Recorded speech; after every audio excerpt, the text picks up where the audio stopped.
We are in one of my absolute favorite spots on Vancouver Island. This is one of my favorite spots to go and adventure in and hike in and scout for deer. I've been in here quite a few times over the years, but this is the first time I've been in here this year. First time this year. I've been checking out a lot of new areas this year, so I never got a chance to get in here, but it's a beautiful spot. There's a nice river down at the bottom here. We'll probably get down to the river and maybe do an email for you guys down there. Depends how loud it is, I guess.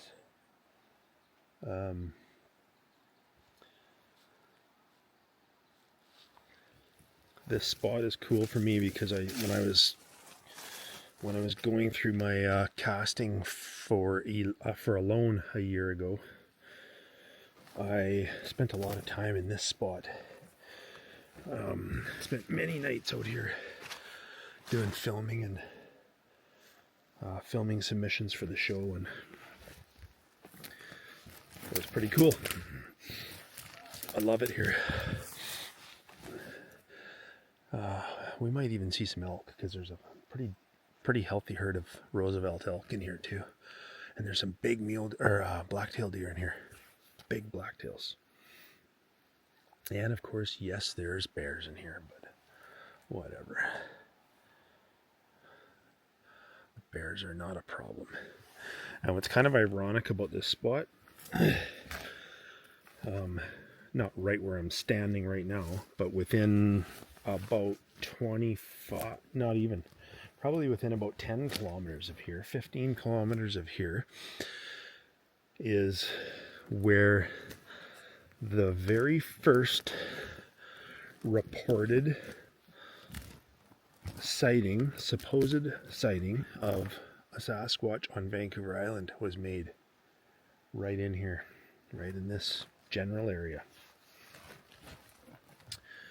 And I had a fellow, I had an older gentleman that I knew from, unfortunately he's passed away now, but older gentleman was a logger that I knew from Lake Cowichan, and he told me that story.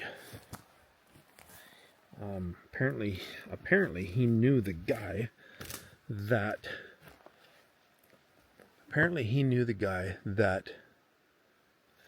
reported seeing a Sasquatch here. And I think, don't quote me on this you guys, but I think it was around the 60s.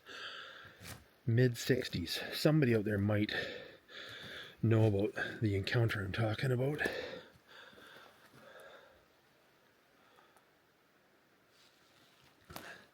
So any loggers out there will know what that is. The loggers used to use their axe, put a notch in a tree, and then they cut a plank and put that plank in there so that they could stand up and follow that tree. I forget the name of them. I used to know it. Anyways, yeah, if anybody out there knows of this encounter that I'm referring to, let me know. And next time I talk to Steve, I'm going to ask him about that, because I believe he knows about the encounter as well. I think I remember him mentioning it one time. So you guys, by the time you're watching this, I'm out of here. I'm gone. By the time you're watching this, I am 2,200 kilometers north of Vancouver. I drive 2,200 kilometers north of Vancouver. It takes 24 hours driving to where I unload my side-by-side, and then I ride for 3 hours into the mountains on my side-by-side and set up my camp. And if you're watching this, that's where I am. And as promised, I'm going to try to have a few videos. I've got a couple. I think I got this one. Well, I have 2 right now, plus this one. And hopefully I can have them set to play for you guys while I'm gone. Anyways, get down to the creek here and we'll chat a bit more. This is a wild area. And try going quiet because really good chance of seeing some elk or maybe even blacktails in here. Try to go quiet if I can.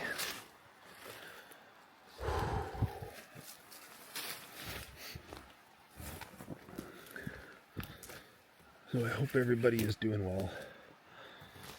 I hope you're able to get out and do some of the things that you love to do. Like I get out and do the things that I love to do.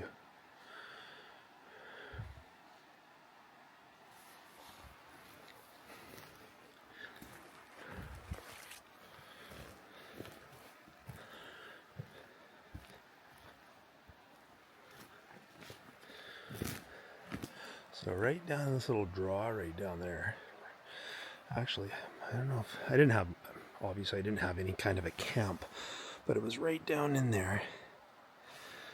I spent a couple of nights a year ago. Man, how time flies. Yeah, it was a year ago, and I had to come out here with nothing, with my 10 items. And I had to build a camp.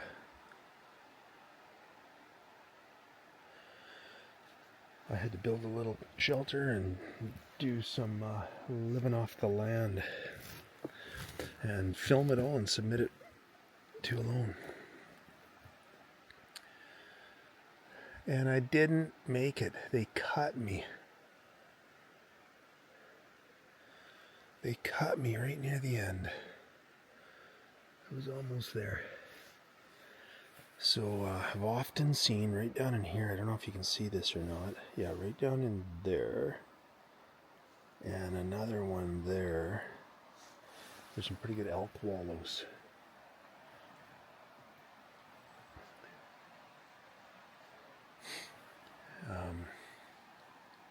I don't have an elk call or nothing with me, so I'm not going to be able to call anything in, but sometimes you just see them laying in here. Beautiful, beautiful woods though, eh?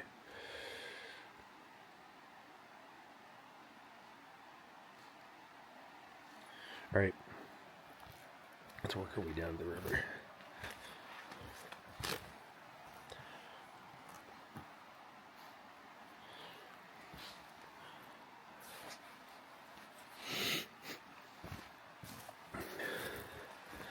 Yeah, I apologize for having to do my last video that you saw there a couple of days ago. I had to do that one from my shop, and I apologize, but I wanted to get out that morning for a hike, but I just didn't have enough time. I felt a little bit of pressure trying to get everything finished so that I could load up and go on my trip. And I felt a little bit of pressure, so. But I got everything done, obviously, because I'm gone.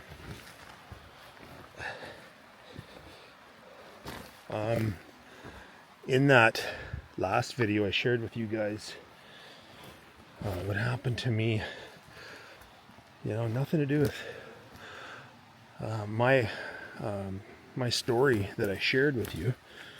Had nothing to do with Bigfoot or anything, but it had to do with almost dying when I was moose hunting with my grandfather. Hearing the stories from the logger, and then I had that day before or whatever, I had a really good conversation with Mr. Eric Nelson, who unfortunately his video got buggered up. So Eric and I are going to have to do it again so that I can get his person-to-person video out for you guys. But in talking with Eric and then that encounter that we all heard from that logger, that made me think of my grandfather, and then that in turn, thinking about my grandpa, made me remember the time that he literally, he did save my life. I would have been a dead man if I was alone. You know, I didn't, you live and learn, right? Look at this creek.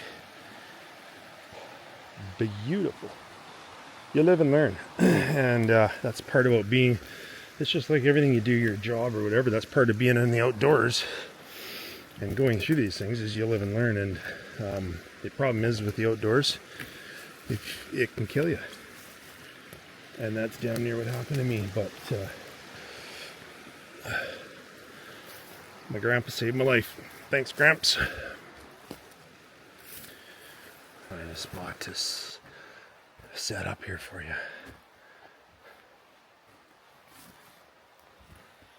That could have been pushed over by an elk.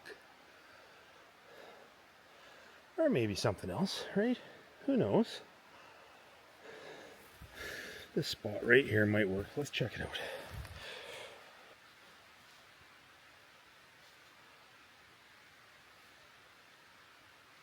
All right. As good a spot as any to take a break. Get another email read out for you. And I think I was hoping to kind of be caught up on the emails by the time I left for hunting, but not quite.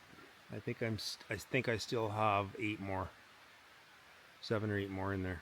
So I'll see if I can maybe get 2 today. I got a couple of long ones in there, so we'll just sort of see what happens. I don't want to take up too much of you guys' time, but we'll get either 1 or 2 today. And as I say, I got a couple more recorded for when I'm gone.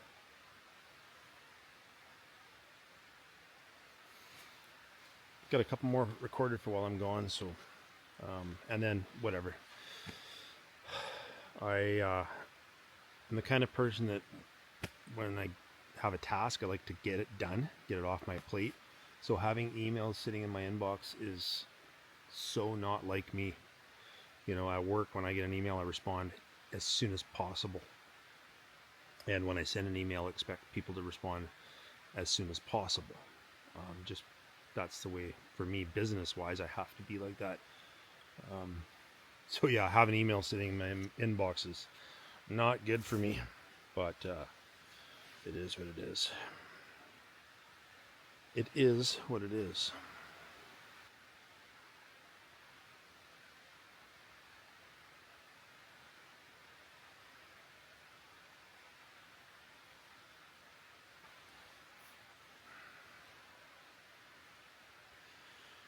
We have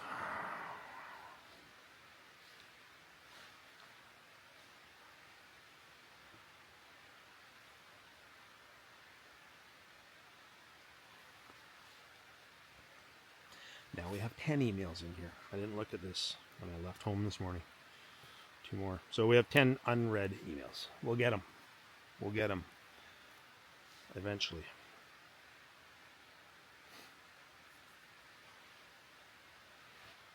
All right, this one here, good thing I had a quick look at this one. I never read this, but it says no name. The person's name's here, but it says no name, please. So I'm assuming do not use this gentleman's name. So I'm not going to use this gentleman's name. Hello, Darren. Unfortunately, I can't share my name with you because I live in a very small community where everyone knows everyone. And I've been told by my elders not to discuss the Sasquatch people with anyone. I am of Cree descent, and I've lived on our small reserve for 67 years. And I guess I am now one of the elders. Haha. I believe that all First Nation tribes have a strong connection to the land and its creatures, and I certainly did my entire life and still do as much as I can to this day.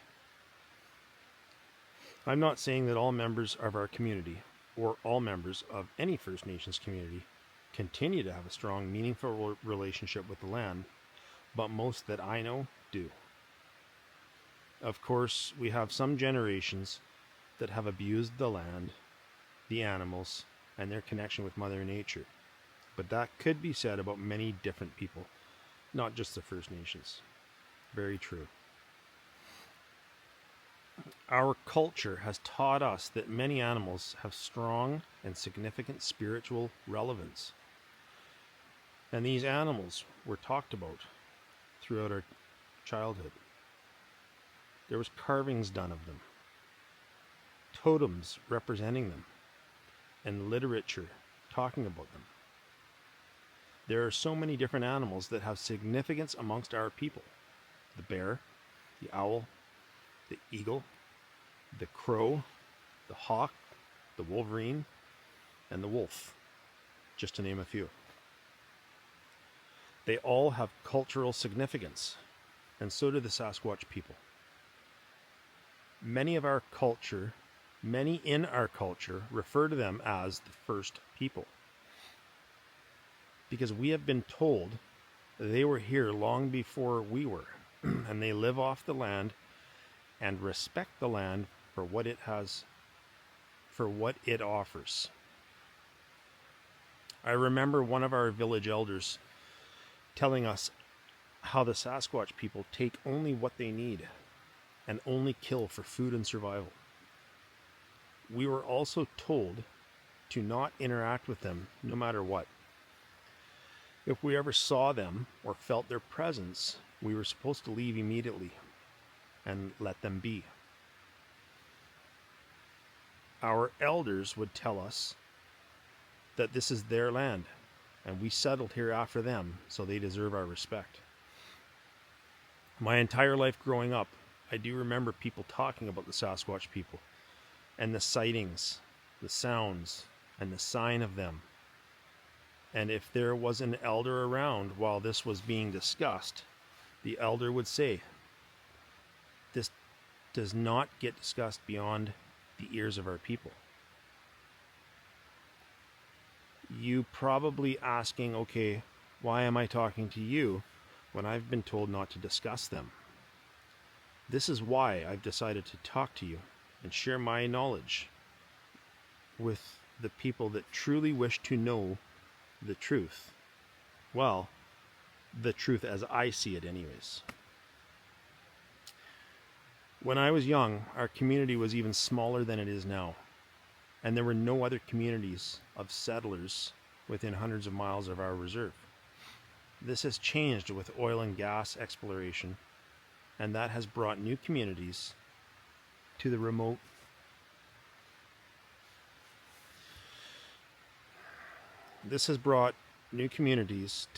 areas.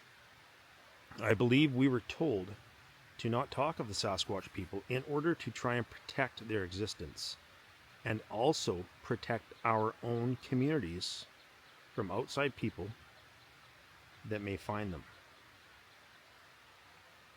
As time has passed and more people have seen and had interactions with the Sasquatch, it's now more acceptable to talk about it. Our community still does not discuss it very openly with anyone outside the village, but it is discussed frequently among ourselves. I have only seen 3 of these people in over 50 years of paddling remote rivers, hunting a remote country, and living in a remote community in the wilderness. I saw one. I was in my mid-20s, and I was dip netting fish in the river.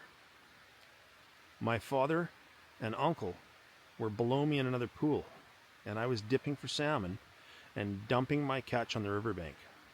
I had a small pile of fish there, and I had just dipped a couple more, and I turned to dump the net out, and there was a very large Sasquatch right at my fish pile, squatted down with his hands full of fish.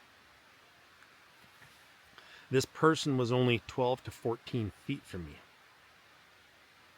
because that's how long my pole was. He looked right at me as I dropped the net, and he kind of growled at me. I couldn't make a sound. I tried to yell, but nothing came out.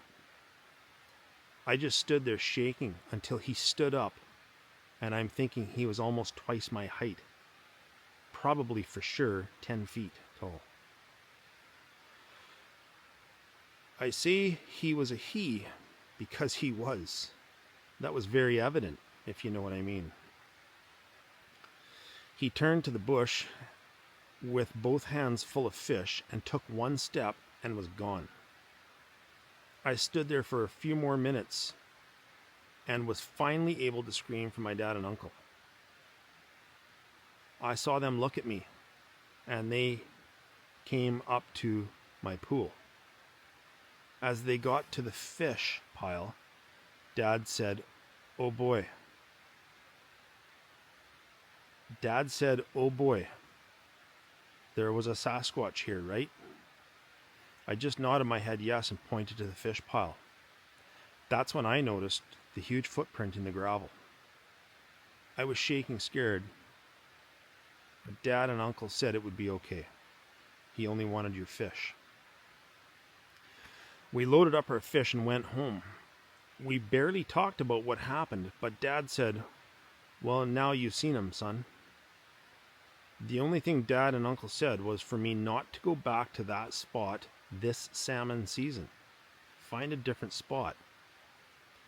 Like I was going to go back there anyways.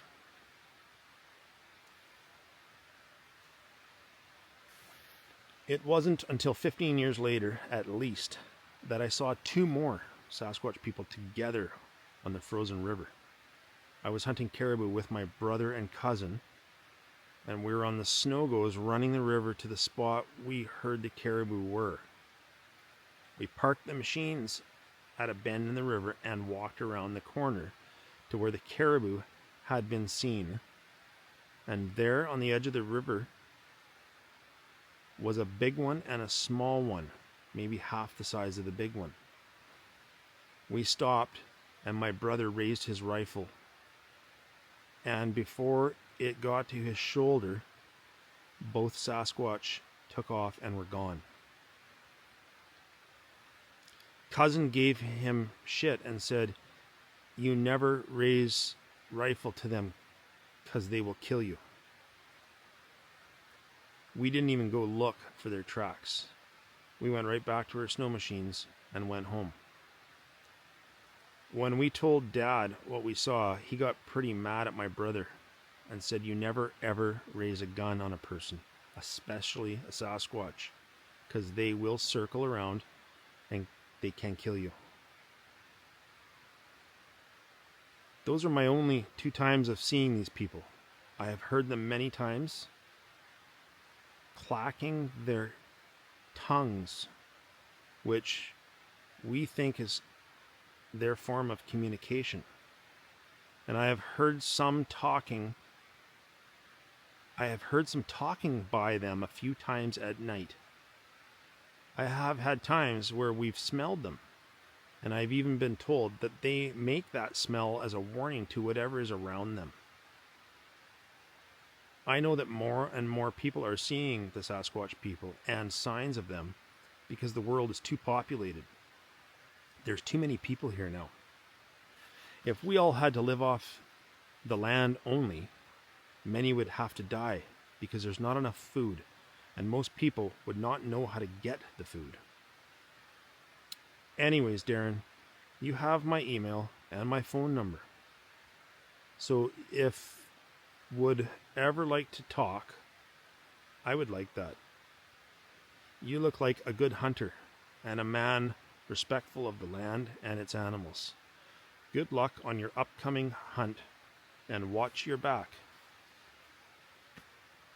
Ikosi, in brackets. That's all for now, my friend. Ecosi. I'm assuming Ecosi is native. Oh, okay. Ecosi is native for. That's all. That's all. Ecosi. That's all for now, my friend. And I'm not going to say this gentleman's name.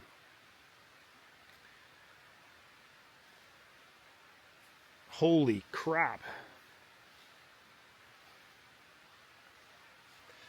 There's a lot of information in there. I absolutely love to hear from the First Nations people. Always have. Not even if it's about this topic. If it's any topic, like, and I've got a few friends of mine, a few good friends of mine are First Nations, and I just love talking to them, and especially when you get into the elders. Like my one friend, his dad's long gone now, passed away probably over 10 years ago. Way more than that, probably, actually. Anyways, his dad, we used to sit, when we were hunting, we'd sit and bullshit with his dad. And man, the stuff that they had to share and the way they talked, and like his connection with the land, I love that. I really admire that. I think this gentleman is totally right. There certainly is. There's a lot of people, and it's not just First Nations people. There's First Nations people, and there's other people that just have lost the respect for the land and lost the respect for the animals and whatnot. But I just love hearing their stories. And this fellow didn't say where he is, but I can put pieces of the puzzle together with things that he said and kind of guess where he might be. But I'm definitely gonna another one that I'm going to reach back out to again and have further discussions with. I'd love to have a phone call with him, and I'd love to go and sit with him and have a coffee with him and just listen. Phenomenal.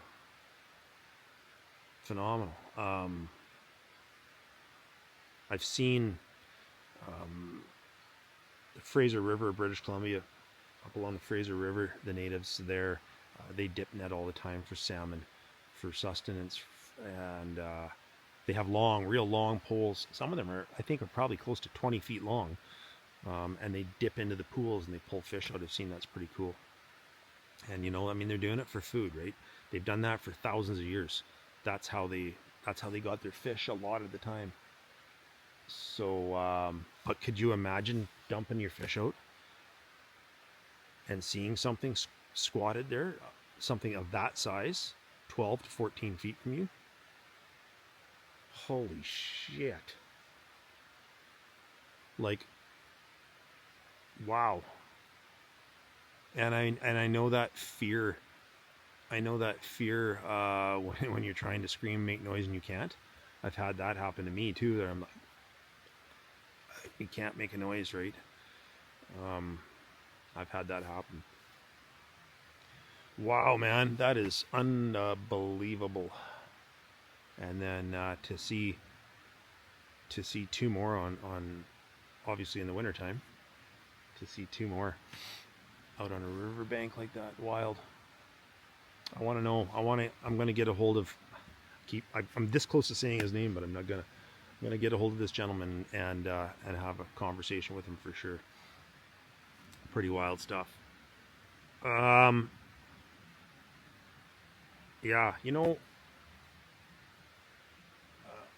I don't put a whole lot of thought. I do. You can probably tell I'm thinking about this email, right? And I always put myself there. I always put myself in that situation. Go, okay, I'm there, and I'm like it almost sends shivers up my spine. And I do that with every email that I've read. I'm kind of like, okay, if I was doing that and that happened, holy shit.